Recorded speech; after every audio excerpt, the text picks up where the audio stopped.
So, good morning, everybody. I want to review AEW Dynamite.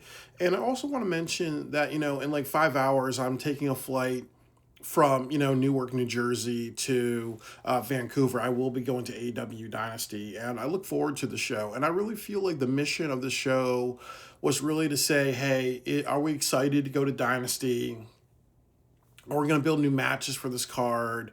And then also in another way, you're kind of saying to yourself, you know what, Dynasty does have to matter because this is WrestleMania month. So obviously this show has to be a show that absolutely matters and making Dynasty matter. Like this could be an afterthought pay-per-view or this could be a pay-per-view where they put thought into it. So the first thing that happened on the show was that the United Empire, that the Death Riders, Will Ospreay picks a fight with the Death Riders. The Death Riders has the number advantage. You see a car pull up, and it's actually Alex Windsor comes out, and then United Empire, and they're attacking John Moxley. And it's set up later tonight that it's going to be the Death Riders versus the Empire in a 5-on-5 match. So there's a couple of things about this. It was a little controversial in a way because I'm not really a big fan of people from other companies coming in because it's like, who's this person? Did you establish these people? And I do think with Forbidden Door, they're really trying to establish this year that's going to be AEW versus New Japan Pro Wrestling, just like when they had NXT versus Raw versus SmackDown Survivor Series. Like they're playing the seeds for that, and also in NXT, they've had NXT versus TNA. Like you have to have a couple months of build establishing people. The other thing too is that Will Ospreay is one of the most charismatic wrestlers in AEW right now. So obviously, when you see people out with him that don't really know who they are, it definitely helps out a lot because it's just like, okay, if this was CM Punk showing up with like five people from TNA wrestling, you guys would care because obviously of how charismatic CM Punk is, and same thing with Ospreay. If this was just somebody else, really, it wouldn't have stood out that much. And then the other thing too is that Alex Windsor and Murray Shafir have a match this weekend. So obviously this ties into their match. So this is good continuity. And then obviously this makes sense too that, Will Os, like it just doesn't look good when a man beats on a woman beats on a man because that's still a social taboo, really. So obviously Alex Windsor is going to help, her husband out. And then the other part of it is that obviously, Will Ospreay's learned through history the only way to beat the Death Riders is to have a bunch of people there, have your own crew of people, really, because you know how they cheat.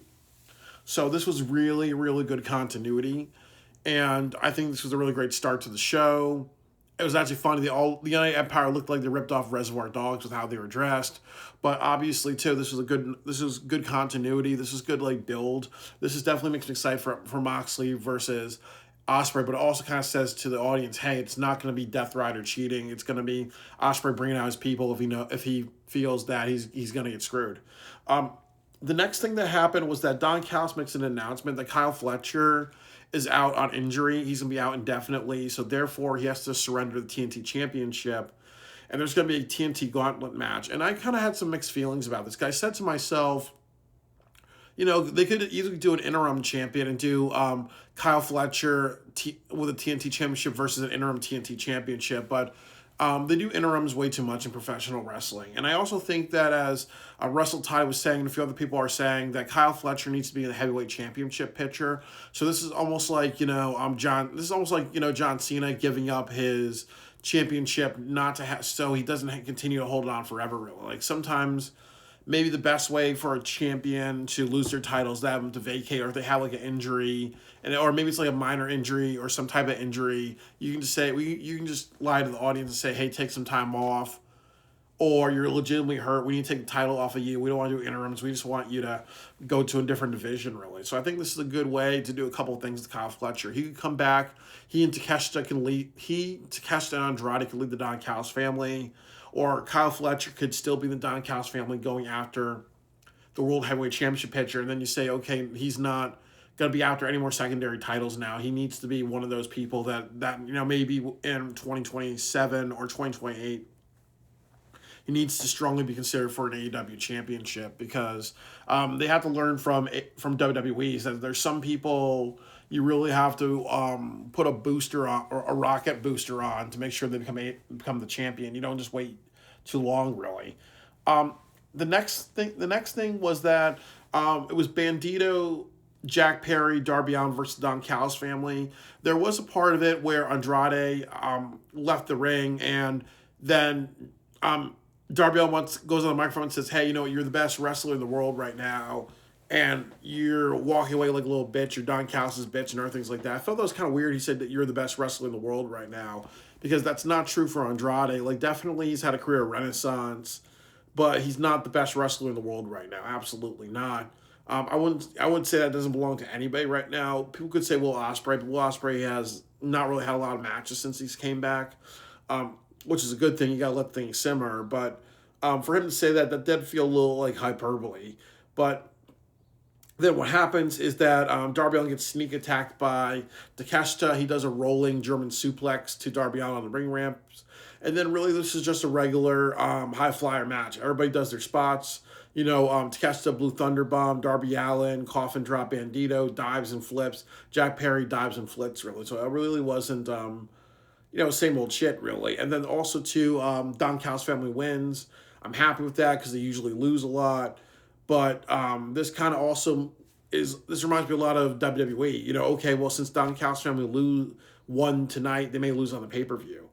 And I'm kind of very interested to see Darby Allin versus Andrade, because I kind of say to myself, I think it's better for Andrade to win, but they're probably going to have Darby Allin win because that's usually they usually go the predictable route. The next thing that I will say about this is that I'm really excited for Andrade and Darby Allin.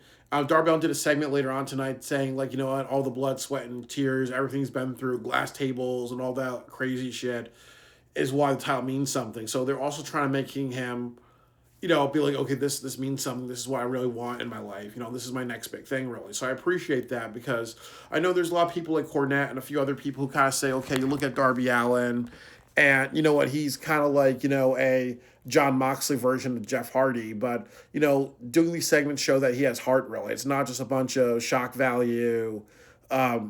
I want to imitate jackass bullshit with this guy. There is something to him. But I think that losing a little bit more might have him have a little bit more redemption, because I think Darby Allin's a great wrestler. But as I said, he needs to do two things. He needs to kind of wrestle different styles. He needs to kind of not always do hardcore death match, because honestly too, like, he could be, if he wants to be that way, join Combat Zone Wrestling or join GCW. But if he wants to kind of be a professional wrestler and wrestle various styles, stay in AEW and wrestle various styles, don't always do the hardcore shit. Because, again, it gets too monotonous. But I think he's on the right path.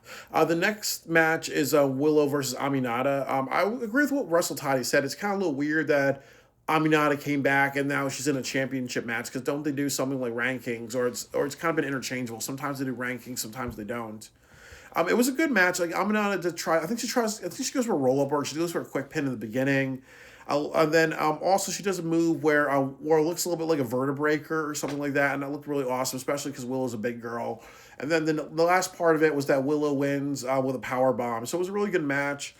And then they have Hikaru Shida show up. So what I really want to see, I don't think it's gonna be Willow Nightingale does not have a match for the pay per view, but I would do a fatal 4-way. It should be Willow, Hikaru Shida, Queen Aminata, or one of the Triangle Madness members.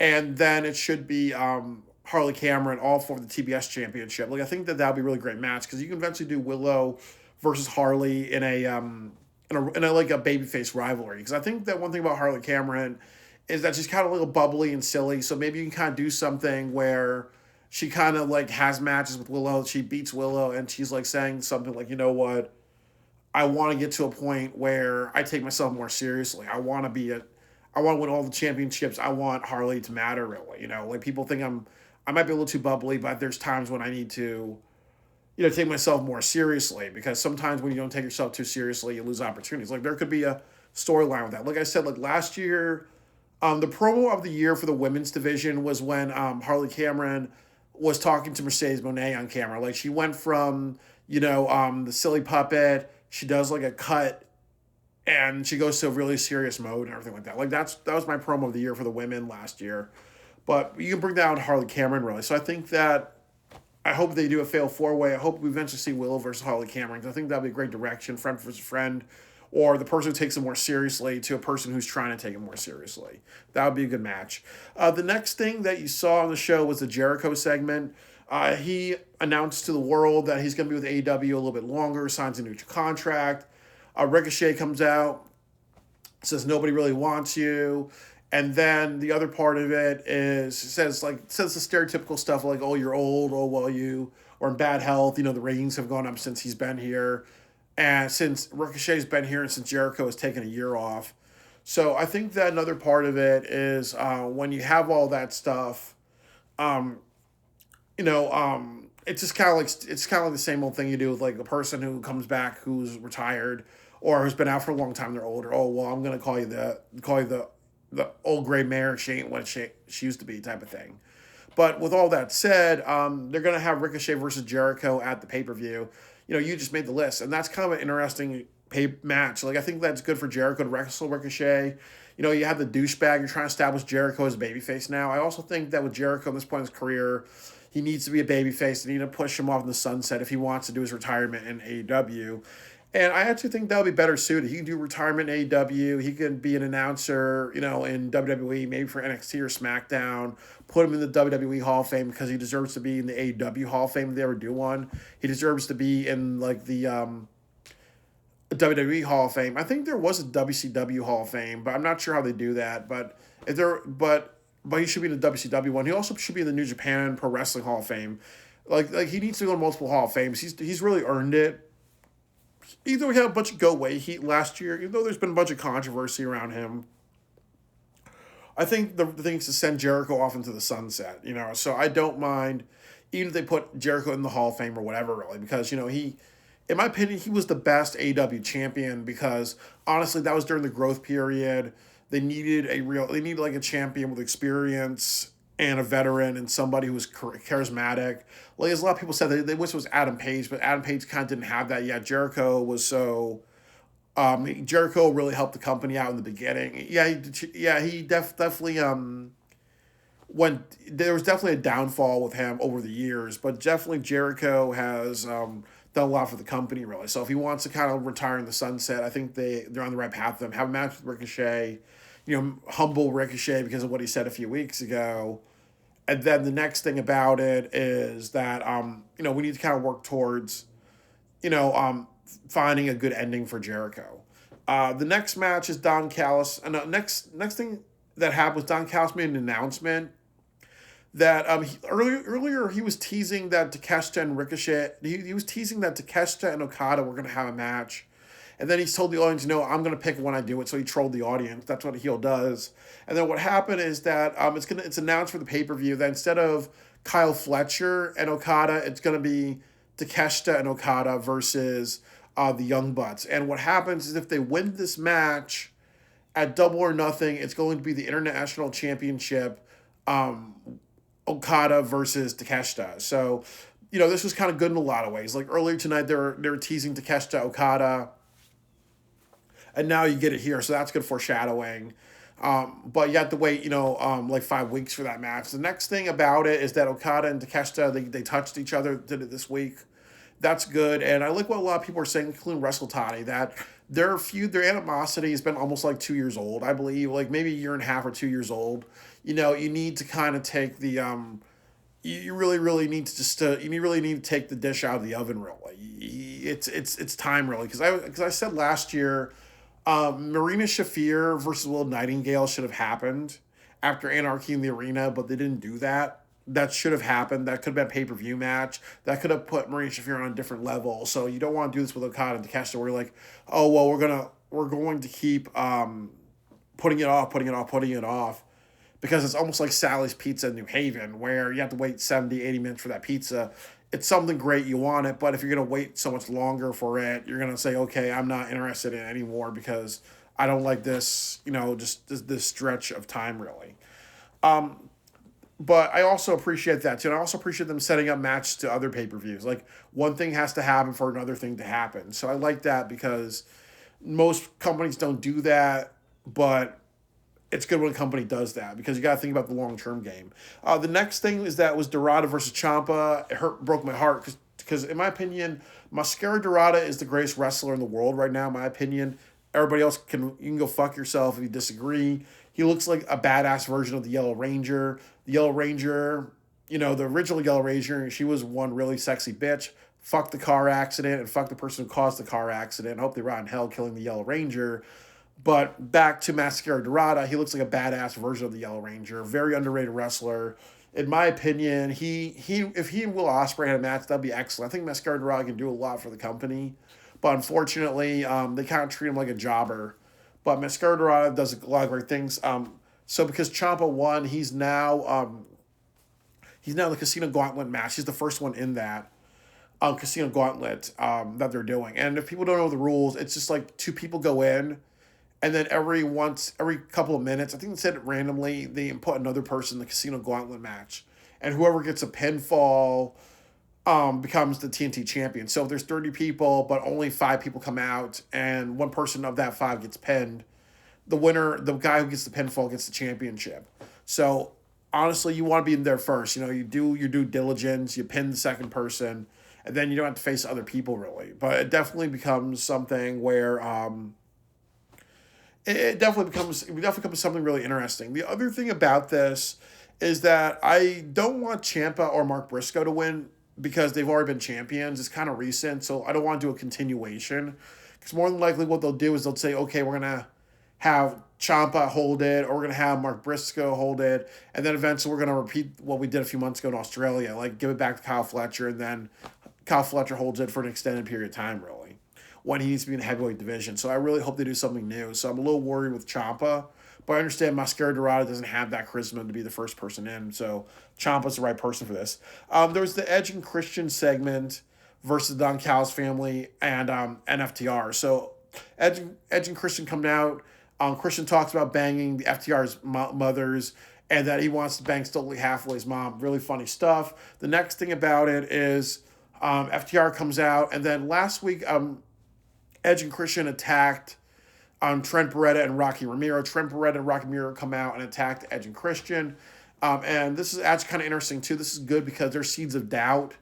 Oh, is FTR going to lose their championships, or is Edge and Christian going to gain the championship? The odds are against Edge and Christian because now they have 2 members of the Don Callis family, lower echelon. They have 5 people. So it's like 2 against 5. You don't know if Beth Phoenix is going to show up. I'm more likely she will. But the other part of it is that, like I said, you could do Edge and Christian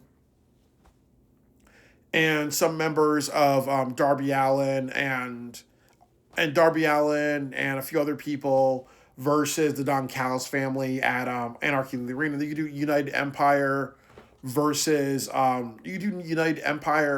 Death Riders at Anarchy in the Arena. You could have one Blood and Guts match. You can have Blood and Guts at Forbidden Door if you do it this year. So there's a lot of just shit that you can kind of really do with there's a lot of shit that you can kind of really do with United Empire and the Death Riders and a lot of different directions. And I think what I like about AEW is that they're like, you're setting up so many, they're planting a lot of seeds now. Like Tony Khan is almost like that gardener. He's planting all those seeds, and you don't know when what they're going to do in the future really. But it's good to say, hey, people are thinking about the future. It could go this direction, that direction. So I like this. And I also call Edge because I don't want to call him Cope. The Cope name sucks. It's just silly. The next thing about it was there was United Empire versus the Death Riders. I didn't watch this match because one thing I didn't like was that they were fighting in the crowd. They were doing table spots. They were doing other things like that. They never announced that this was a Anarchy in the Arena type of thing. They did not announce that this was like a no disqualification. And I just didn't want to kind of see this because I was like saying, even though it's almost like, why do you have, why are you doing this? Because if I was running AEW, my rule would be if you want to start a match that way where people are fighting the audience, they're doing chair spots or table spots, automatically you just do a no contest, or automatically you have to say falls count anywhere or whatever really. But they didn't do that. It was supposed to be a 5-on-5 match, but they kind of turned this into like this chaotic clusterfuck. So I said to myself, I just don't want to see that. And then also this weekend, They could if they wanted to do a 5-on-5 like Anarchy in the Arena type of thing, or a 4-on-4, or like 5-on-5, 4-on-4 because Osprey and Moxley have their own matches, or if you want to do 5-on-5 like Moxley and Osprey have a match together, and then you say okay they're gonna have another match with their teams like later on that night. I would have rather seen that instead of just this chaos and fuckery at this show.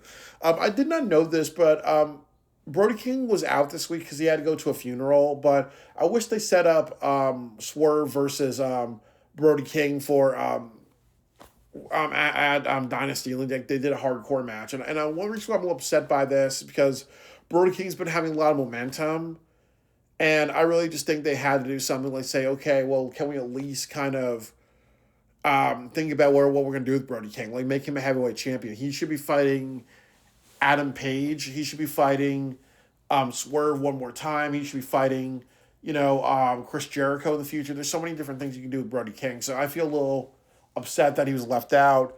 And then also during the show, they did video packages of MJF and Omega highlighting their careers. Also kind of telling the Western audience the stuff that Omega has done because he's been mostly a wrestler in Japan. He went to DDT Wrestling. He went to New Japan Pro Wrestling. And MJF, he was one of the fastest rising stars in AEW. And he's been relied upon because he's the perfect package. He has great matches and great promos. And they did like a segment at the end of the night with Omega and MJF, and they really just highlighted that really that Omega has class and MJF doesn't, and ultimately there's a lot of people who are predicting that Omega's going to beat MJF, but I don't see that happening. That would be very bad in my opinion, because there's so much more that MJF can do.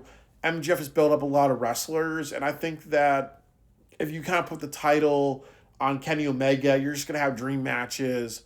And it's going to be more focused on the Dave Meltzer, New Japan, let's have dream matches type of thing, instead of just saying, hey, can we at least try to go with the more character-driven, have wrestlers talk, have wrestlers try to challenge MJF, and MJF says, yeah, I got to go through obstacles really, because that's really what wrestling is. It's about overcoming obstacles to get to that championship. So I think, as I said, I think that the dream matches and putting people together like a video game, the dream match side of it, you're going to get that more with Omega as a champion. So I don't think that that's good. I would rather just have MJF be a champion for a little while longer. Yeah, you can do something like you could have Kyle Fletcher versus Omega for the AEW championship in the future. But I think there's a lot more longevity out of MJF, because I'd rather see MJF versus Osprey than you do Osprey becoming the champion at AEW, at AEW All In, and then eventually you can do Osprey versus Kyle Fletcher at World's End, and make Kyle Fletcher the champion for a couple of months or something like that.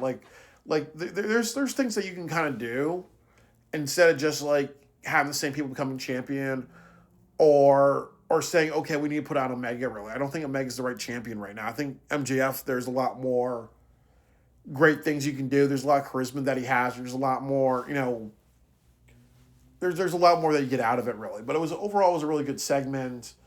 And I think my predictions were, I think MJF's going to walk away the AEW champion. The other things I want to say about tonight is that I think, overall, I would say that the show was great tonight. It went by very quickly. I give it like an A-, because I think that was very strong. They built towards Dynamite. They built towards Dynasty. They had a bunch of matches. Last year, they didn't do a good job with Dynasty. I know 2 years ago, they were focused on CM Punk and other shit. But this is kind of like maybe like the best Dynasty that they're going to have as far as the 3 ones that they've had. And I probably am the only person that's been to all 3 of the shows. I was in St. Louis. I went to, and that crowd lost their fucking minds with Omega versus Bryan Danielson. And then last year I was in Philadelphia. It wasn't that great of a show. And this year they're in Vancouver because they kind of fucked it up in Seattle. So they may not do a pay-per-view in Seattle for a long time, but Vancouver, hell yeah, I'm excited to go. And I think they have like over 7,000 people, so it should be really interesting to see what happens, really. But overall, really great show. The positives outweigh the negatives, and I recommend this.